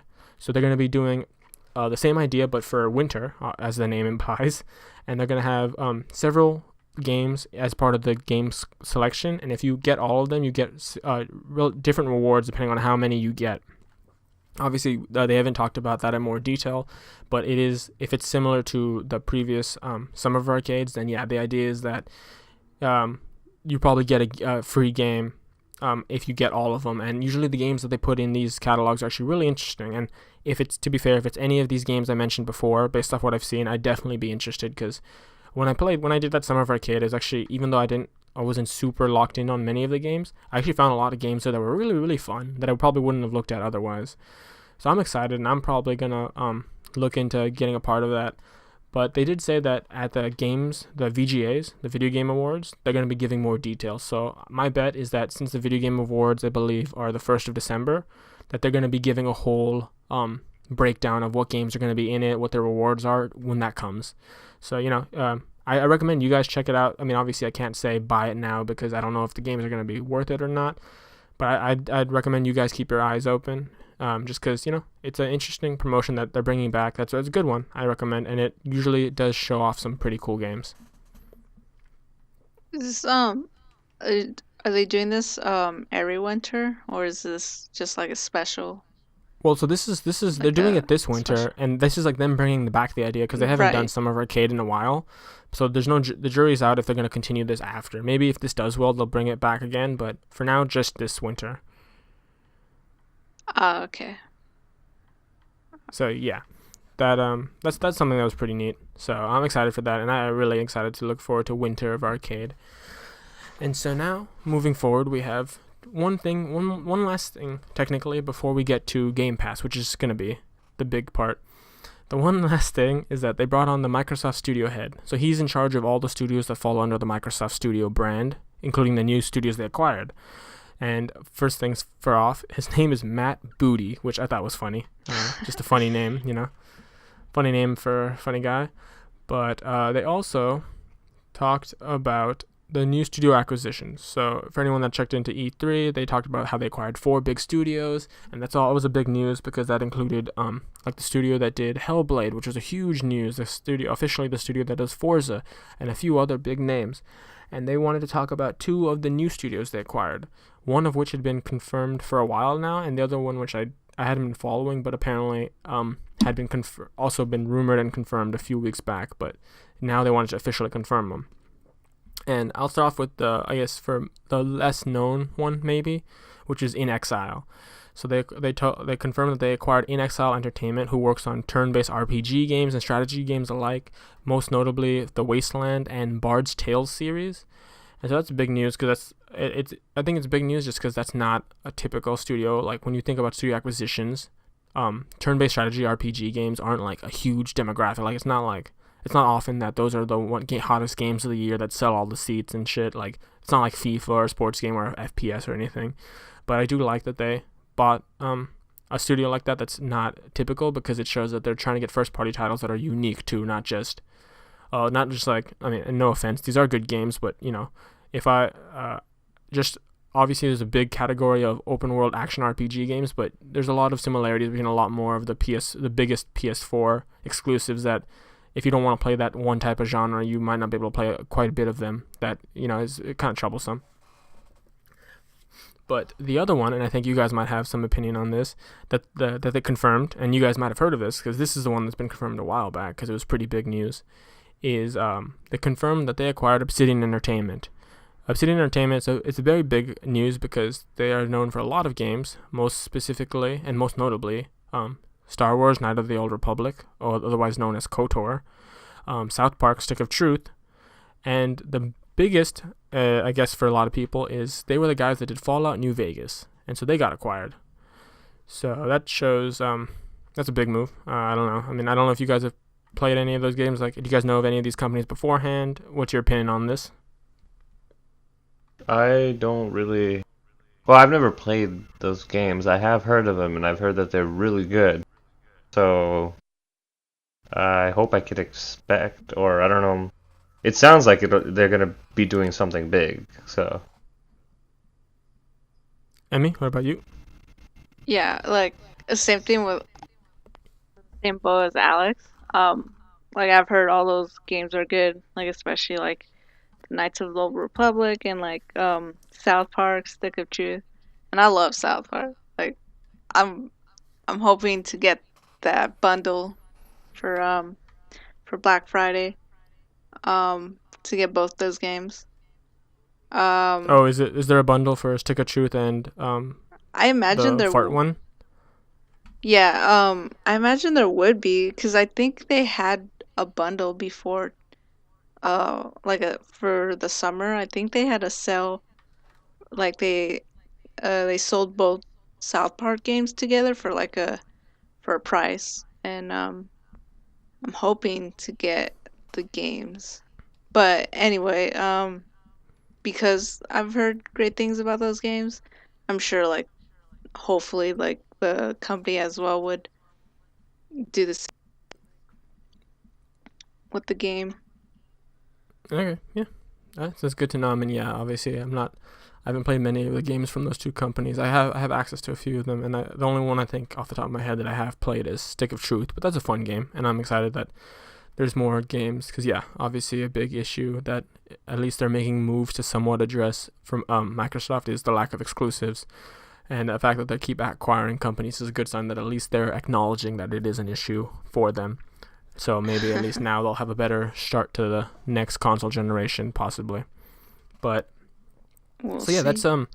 that's all the news leading up to Game Pass. Now Game Pass, this is going to be one where I think everyone's excited because at the beginning of the conference they talked about how there's 16 additions they want to talk about to Game Pass. Obviously, this doesn't mean that these are the only 16 games coming next year, but these are the big ones they wanted to focus on, I guess. Obviously, I don't know if when like the order of all these coming out because not all of these have been announced a release date, but at least some of them are very clear, and a lot of them have been announced when they come out. They'll be coming to Game Pass.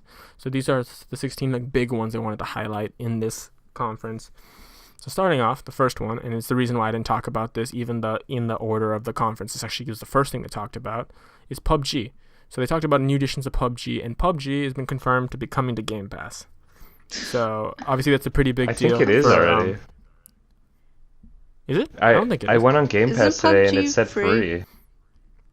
Oh, then I guess it already came to Game Pass. There we go. Well, I mean, I had PUBG prior to this. Alex, you had PUBG prior to this, yes? Yeah. Yes. All right, Emmy. So what's your opinion then? PUBG coming to Game Pass. You now have access to PUBG. Go.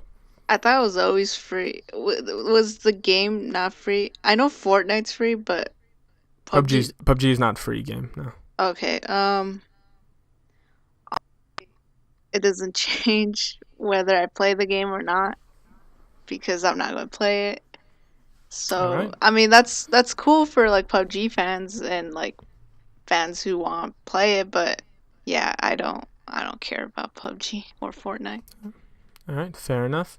On a side note, Alex, maybe we should try to get back into PUBG since it's now official and has achievements and stuff too. We should probably play a little more. Yep. But that's another talk for another time.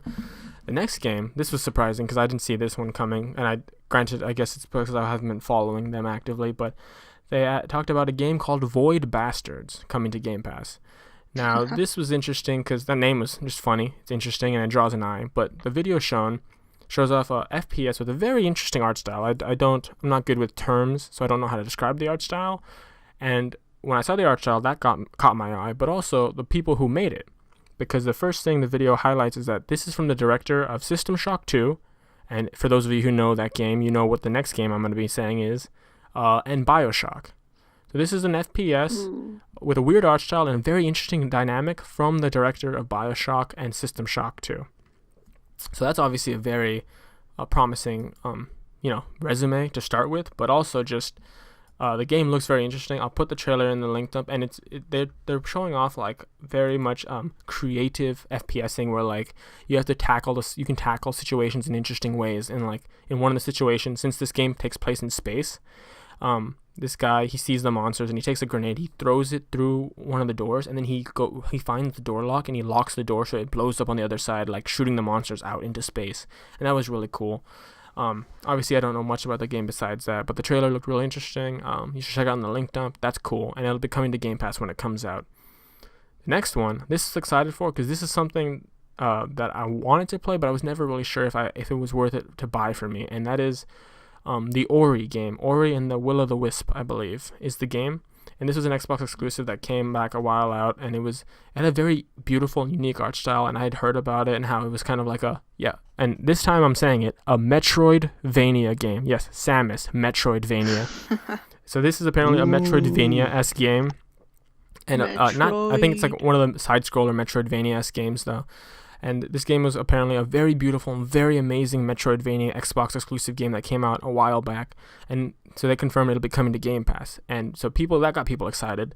But they also confirmed that day one, the sequel that's coming soon, Ori and the Wind of the Wisp or something, is going to be coming to Game Pass. So I'm excited because I was really happy. I was really happy because I really wanted to play Ori, the first one. And the fact that it's coming to Game Pass with the sequel also coming to Game Pass day one has me really excited. So I'm looking forward to that. You guys, I don't know how much you know about Ori, but what's your opinion on that, knowing what you know so far? Alex, go. Well, I don't really know it because I really haven't had Xbox for that long. So, but seeing how you're so excited for it, I'll probably give it a look and see how it is, and then probably download it and play it. All right, yeah. Emmy, you? Yeah, same. Like I'm always down to check out like new games, and yeah, just what you've said so far about it sounds interesting. So yeah, I'll look into it and like check it out, and hopefully it'll be a part of my list of games that I'll play. Yeah, I mean, I definitely, because this is I've heard good things and how the game is very beautiful, like artistically, but also story-wise, it's very interesting. And the fact that this is, I guess, the biggest benefit of Game Pass is the fact that we're finally getting to play these games that we might not have otherwise given a chance just because, money is you have to be frugal with it. So you buy games that you're really interested in and sometimes overlook games that you're not sure about. And with these games that you're never sure about completely, missing out on them is sometimes a shame. But now we'll get to play it, and that's fun. Yeah, definitely. Yeah. So wait, is it okay. multiplayer? No. It's a Metroidvania side-scrolling game that's single player. I don't know about the second game because the second game might introduce multiplayer co-op, but the first one is just single player. You should check it out. Even the pictures of it looks just very, very beautiful and artistic and stuff. So yeah. I'll definitely do that. Okay. So moving forward, the next game, and this is, I guess, evident based on the fact of the acquisitions I was talking about that's coming to Game Pass, is Hellblade. Now this is big news, and I think after I start describing what I know, and obviously it's limited because I haven't played the game myself, but I think, Emmy, you're going to be really excited just for reasons obvious.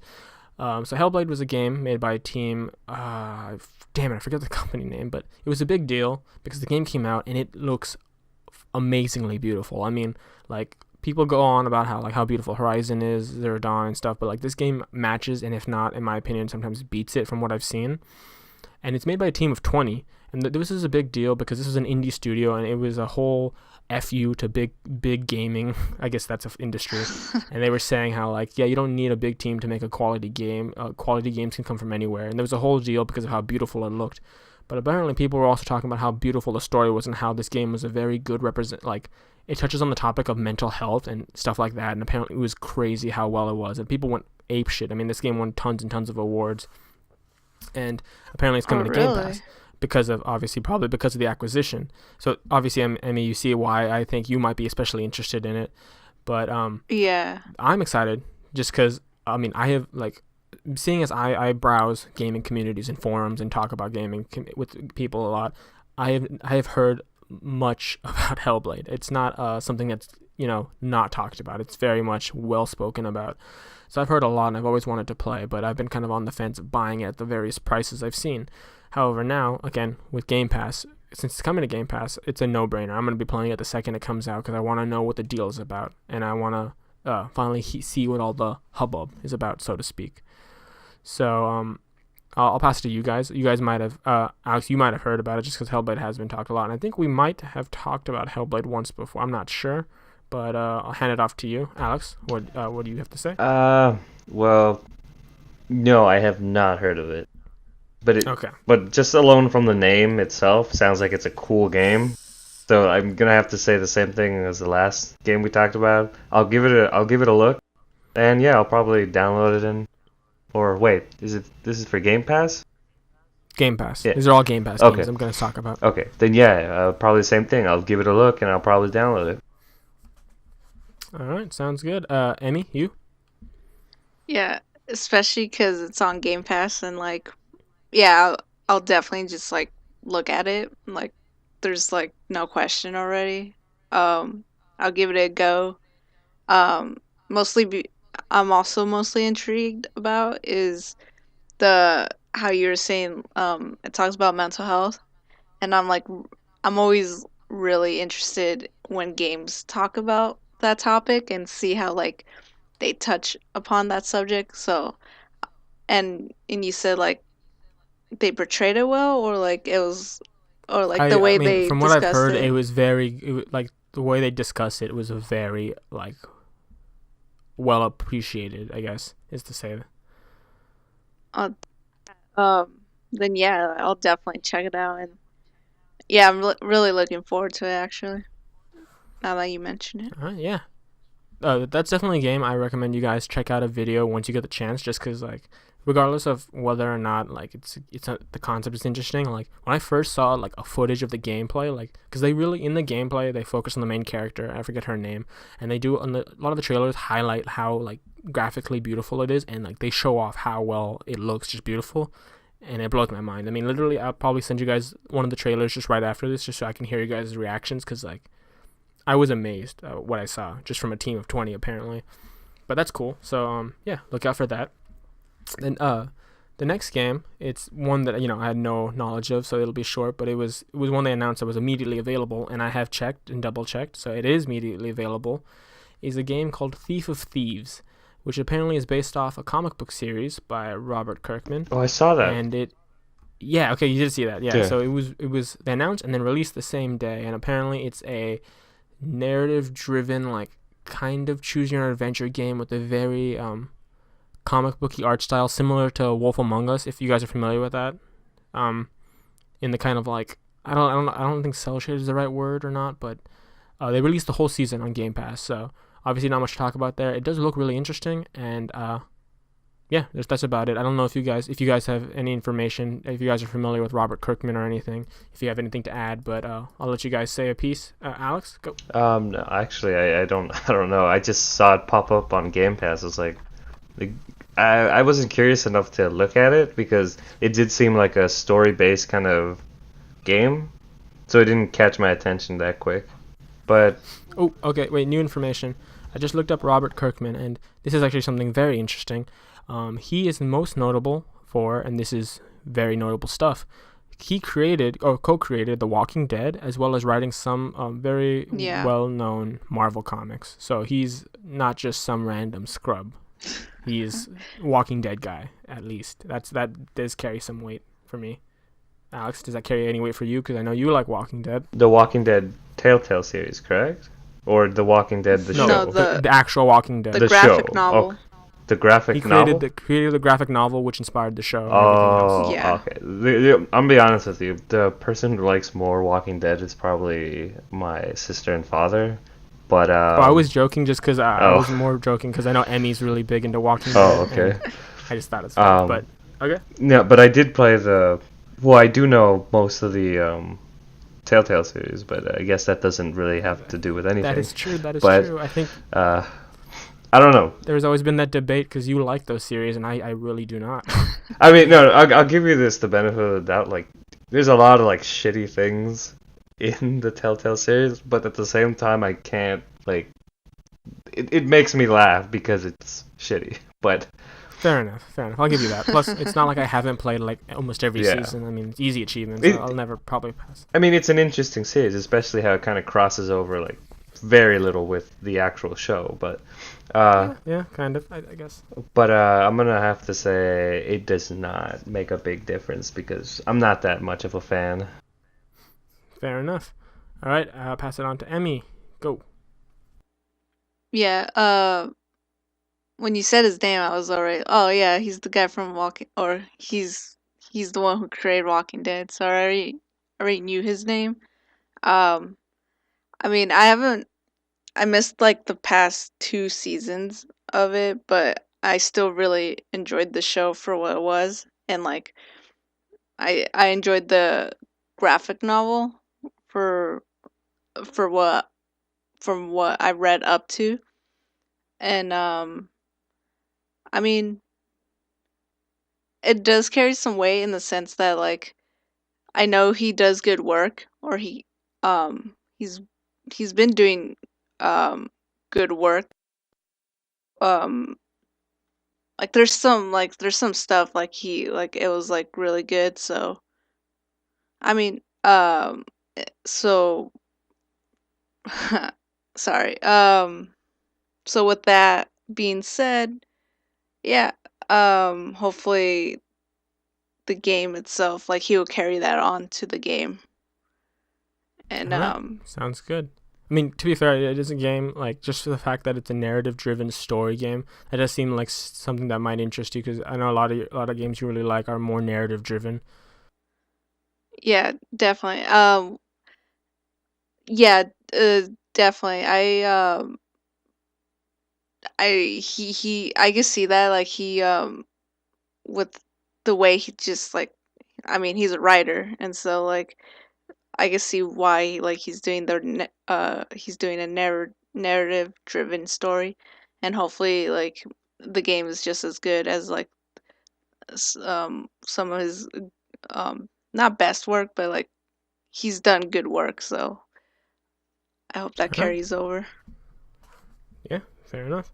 Good points, good points. And yeah, so I mean, that's obviously, I mean, I'm probably going to check it out because usually narrative-driven story games like that usually also on the quicker side and have easy achievements, so it might be something I play sooner just because it'll be a game I can knock off my backlog much faster than longer journeys and make progress for me.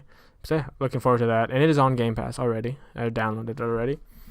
And so the next thing is a pretty big one just because Xbox has been pushing it pretty big since it is going to be one of their exclusives, technically, and it's one that has a big name behind it, is Crackdown 3. So for anyone who hasn't known, Crackdown 3 is a sequel to the I don't know how popular, but Crackdown 2, which came out in 360 years back, and now they're finally bringing a sequel, and the main game face is Terry Crews, who's the face of the game, on the cover, main character, all that jazz. And they showed off a trailer where Terry Crews is being messed with by the in-game character, who is also played by Terry Crews, and it's pretty funny because it's just Terry Crews fucking with Terry Crews, it's Terry Crews fucking with video game Terry Crews, and at the end it's video game Terry Crews getting fucked with by Terry Crews. It's a pretty funny video, really short. I recommend watching it. But the main point of this is they've already talked about Crackdown 3, and they already talked about Crackdown 3 after Microsoft at E3 had announced that all their first-party exclusives going forward would be coming to Game Pass day one.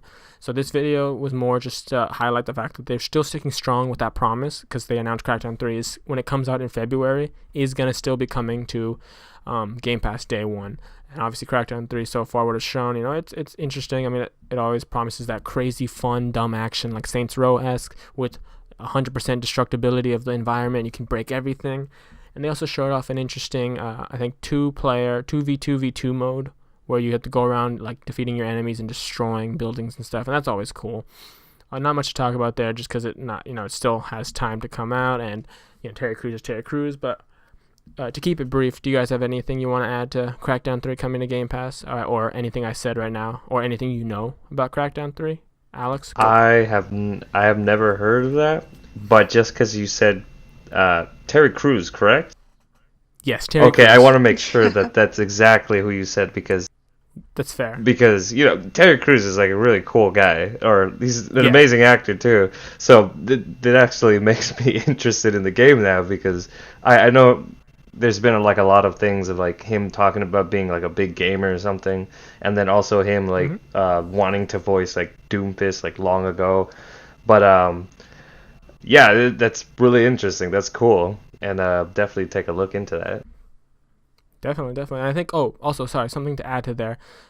In addition to that news, they also said that Crackdown, if you haven't got it already, because it has been games with gold and has been free on multiple occasions, is being made free for the rest of the month of November. So if you don't have it already, you can still get Crackdown free today. So go and do that if you don't. It's a free game, even if you don't like it. Why not, right? Emmy, Crackdown 3, go. Well, just from what you said, it sounds really funny, especially with Terry Crews in it. Oh, I'm I gonna love link you the guys man. that video for sure, just because it's a really funny video, just dumb but funny. I love that man. So I'll definitely check it out. Like once I get more memory, cause like Yeah, I get it. Like free games are free games, and like why not have them? But I mean, you my can always Xbox can only take so much.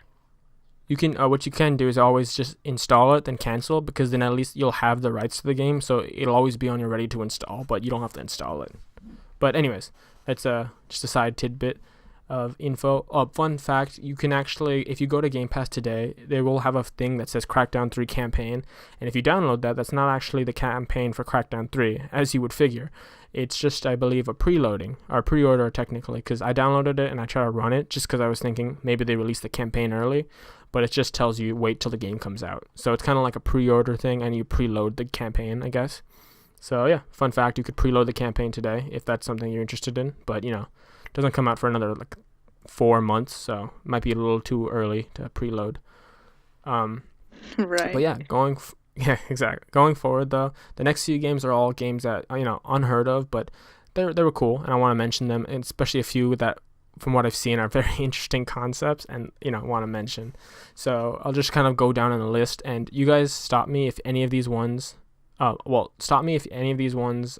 I'll let you guys know. I'll pass it to you, and if you have anything to add, you can add something, or you can say I'm good. Pass. But the first game, Kingdom Two Crowns, it was completely new to me. Looks interesting, side scroller, like game where you collect villagers to help you defend a kingdom. I didn't know anything about it, but that's coming to Game Pass. Alex, you go. Pass. All right, Emmy, go. Sorry, what game was it? Kingdom Two Crowns, a side-scrolling game where you play as a knight who's looking to recruit villagers to help him defend a kingdom from invasion, I believe. I didn't know anything about it. Yeah, pass. All right, solid. So that game looked cool. Next game is After Charge. I have literally no idea. I don't even remember what I saw for After Charge. So, that's all I have to say. Alex? Pass again. All right, Emmy. Pass. Yeah, All right. I don't uh, know uh, that. What No, are that's these fair. games? Again, these are games that are Yeah. like not don't have AAA names, but they're cool. Some of the games are cool concepts. And speaking of cool concepts, the next game, Supermarket Shriek. Now this one, I did watch the video and I did remember to write down notes, because it is a game where you race in a shopping cart through a grocery store that has a bunch of different obstacles and traps. However, the catch is you're racing as a human and goat combo, and the way you accelerate or move is via the goat screaming. So if the goat screams, you speed up, and if he doesn't scream, you slow down. And you have to use the goat screaming to navigate these obstacle courses and get to the end. That's all I saw. The video is really funny because it's literally just a goat in a shopping cart screaming, but looks fun. Coming to Game Pass. It's going to be probably a very quick and easy game, but to be fair, it's always good to have some of those. So yeah, Alex, go. Sounds interesting enough to make a video about. I mean, I don't even know where to begin with that. A screaming goat, shopping cart obstacle course. That's kind of, it's just really freaky and definitely catches my attention. All right, sounds good. That does sound like a video that I would end up saying on a Sniper Alexander channel. Plug. Emmy, your turn. A screaming goat on a shopping cart? What? Yes. Wait, I missed something. I I'm already bought into this. I want to play this. I'm down. All right, sounds good. That's almost exactly what the announcer said when he announced that game. He's just like, "Who came up with this?" All right, I guess I'll just It try it and find out. But it kind of okay. reminds me of Goat Simulator, and so Oh yes, it you is. The know. goat actually looks like the goat from Goat Simulator, kind of. But Oh moving damn. on to the next game. The next one is Mutant Year Zero. So again, this is another game that I had no idea about, but I watched the video they showed, and it has interesting. What I wrote down and what I saw from the gameplay is that this game basically looks similar to XCOM, where it's a turn-based strategy game where you kind of develop your team of characters you bond with. But instead of the humans in XCOM, it's a bunch of mutants. So one of the characters I saw was a duck, a humanoid duck who was like shooting a shotgun. There was like a giant bull pig or something who was fighting, and it's basically XCOM but with mutant creatures instead of humans. So with that knowledge, Alex, go. I'm always a fan of turn-based strategy games. The mutant part, though, I don't know, doesn't lead me on as much, but I will check it out because maybe I'm wrong. Could totally be wrong. All right. Oh, just to add to this, have you ever played any XCOM's games? No, but I have seen them. Okay, got it. All right, Emmy, your turn. Go. Yeah. I don't I don't know anything about this game. Is XCOM, is that the game where like the cover art is like an alien or something? That's the sequel. Yes. Okay, yeah. I only know that much about the game. All right, sounds good. So, and moving on to the next game, we have Pathologic 2. This is gonna be even shorter because it looks like a survival horror esque game, similar to the games that are already on Game Pass, like Outlast and um, and then Layers of Fear, the painting one or whatever. I literally didn't show much about this game, but survival horror. Uh, I don't know. Do you guys know anything about this game prior? Or have anything to add? Alex, go. Not really. It's yeah, I really don't know. All right, Emmy, go. Yeah, I don't know too much about like indie games, so like none of these games I don't really know much Oh, the about. most of these aren't technically. Oh, Or actually, they're probably. not Yeah, yeah. indie games, but like just games in general really. All right, fair enough. Or heard. Uh, So, okay, moving on to the next one. This one is one that I actually did know, not because I played this, but because I know the game it's related to, and it's called Secret Neighbor. The name, obviously, if already rings a bell, but it does tie into the game called Hello Neighbor, which, if you have played it or seen it online, because a lot of people have, it's a game about a kid who fucks with his neighbor who's into some shady shit, and it's kind of like a thriller horror-esque game. And Secret Neighbor is apparently a multiplayer version of Hello Neighbor, and in the video they show off a Hello Neighbor-esque gameplay, but it's four players online playing together in that creepy house of the neighbor and messing with him. So I haven't played much Hello Neighbor, but I have seen a decent amount of footage, and I'm excited for this just because it looks kind of like a funny game where usually horror games put with multiplayer aspects makes them a lot less scary, and I actually like that because it's a lot dumber. But yeah, Hello Neighbor, but with multiplayer. Alex, go. I have actually seen, or I know what you're talking about. I didn't know it was called Secret Neighbor, though. Although I'm gonna have to correct you on one part. For Hello Neighbor, I think you're just a new neighbor who just moved over, who moved Oh, but in. you play as a kid though. Do you? Yes. No, I thought you played as an adult. Oh, I saw gameplay footage where you played as a kid. Okay, Well, Secret maybe Neighbor I. is a bunch of kids. That's what I know. I'm not sure. I could Oh be no. wrong. Okay, maybe there's like a special edition of Hello Neighbor because I saw Hello Neighbor where someone was playing as a kid who moved in, Oh. but it doesn't matter. But for Secret Neighbor, yeah, I've seen a bunch of YouTubers play it. It's pretty cool. It kind of has the same vibe as like other kind of like 4v or 4v1 kind of games. Like I want to say, what's that game? Dead by Daylight, I think. Yeah, Yeah. like that. It has that kind of same vibe. Um, but yeah, it seems cool. All right. Cool. Emmy, your turn.